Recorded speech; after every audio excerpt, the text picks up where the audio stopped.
You slept 8 hours, maybe 9, and still, you wake up feeling like you got hit by a truck.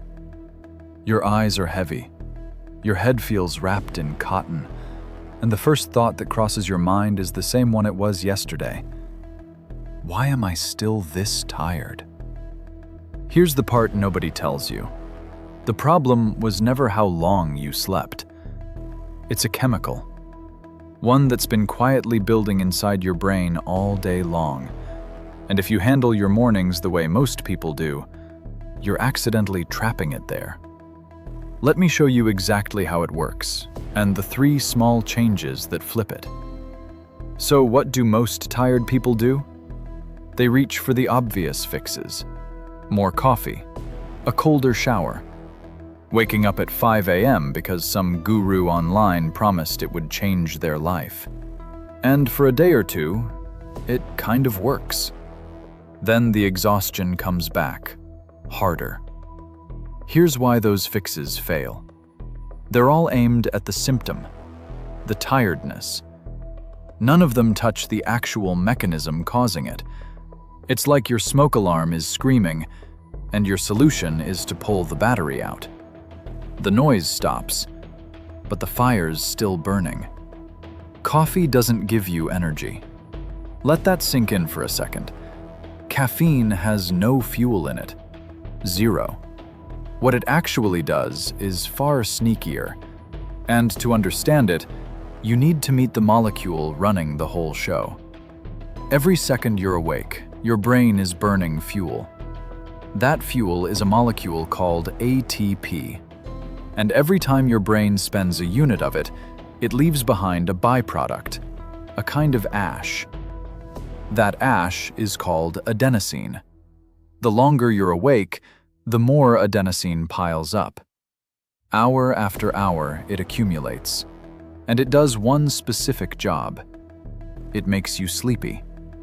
Scientists call this sleep pressure. Adenosine slots into receptors in your brain like a key into a lock, and each one that clicks in whispers the same message. Slow down. Wind down. It's time to rest. By late evening, those locks are full. That heavy, drowsy feeling before bed, that's not random. That's adenosine at maximum. Now, here's the beautiful part. Sleep is the only thing that clears it. While you sleep, specifically during the deepest stage called slow wave sleep, your brain runs a cleanup crew. It flushes out the adenosine. It resets the locks. And that's what's supposed to make you wake up clear, sharp, and genuinely rested. So, if you slept 8 hours and still feel wrecked, one thing is almost certainly true. You didn't clear the adenosine. And that points to the real culprit. It's not the quantity of your sleep. It's the quality of the deep sleep inside it. Think about it like charging a phone. You can leave your phone plugged in for 8 hours. But if the charger's loose, connecting, disconnecting, connecting again all night, you wake up to a battery at 40%, wondering what went wrong. Your brain is that phone. Deep sleep is the solid connection, and a dozen tiny things quietly loosen the cable. Alcohol before bed. It knocks you out fast, but it shreds your deep sleep in the second half of the night. Late night screen light.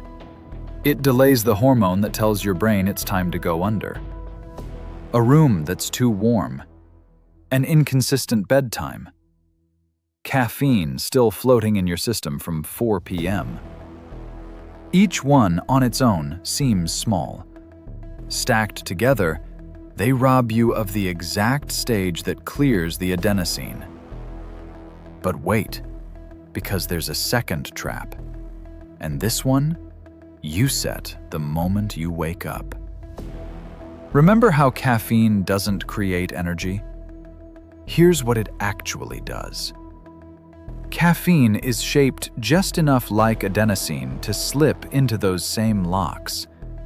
But it doesn't turn the key. It just jams the slot. Sits there, blocking the "I'm tired" signal from getting through. So the tiredness doesn't disappear. It's still there. You just can't feel it for a while. And here's the trap. When you drink coffee the second you open your eyes, while there's still leftover adenosine from a bad night, you block it early. But the adenosine keeps waiting, quietly building behind the door. Then, a few hours later, the caffeine wears off. Every one of those blocked locks opens at once, and all that backed up adenosine floods in together. That's your 2 p.m. crash. That wall of exhaustion that makes you reach for a second cup, starting the whole cycle over again. You're not lazy. You're not broken. You're caught in a loop. One chemical, working exactly as designed, being mismanaged by a morning routine nobody ever taught you to question. So let's break it. Here's exactly how. 3 changes, all free, all backed by how your biology actually works. Start with 1. Number 1. Delay your first coffee by 90 minutes. I know, this sounds like heresy, but stay with me. In that first stretch after waking, your body is already running its own natural wake-up system, a cortisol pulse that sharpens you up without any help. Drink coffee on top of it, and you're spending caffeine you don't even need yet, setting up that afternoon flood we just talked about. Wait 90 minutes. Let the leftover adenosine clear on its own first. Then have your coffee, and you'll get cleaner energy that lasts without the crash on the back end. And one more rule that matters just as much. No caffeine after early afternoon. Caffeine lingers in your system for hours. That harmless 4 p.m. cup is still in your bloodstream at bedtime, quietly sabotaging the deep sleep you need. Cut it off around 8 to 10 hours before bed. Number 2. Get sunlight in your eyes within the first hour of waking. This is the single most underrated fix on this list. When natural light hits your eyes in the morning, it sets a timer deep in your brain, an internal clock that governs when you feel alert and when you feel sleepy. Morning light anchors that clock. It sharpens you now, and roughly 16 hours later, it helps trigger the sleep signal that carries you into deep sleep. 10 minutes outside, no sunglasses. Even on a cloudy day, outdoor light is still far stronger than anything indoors. Better morning light tonight becomes better deep sleep.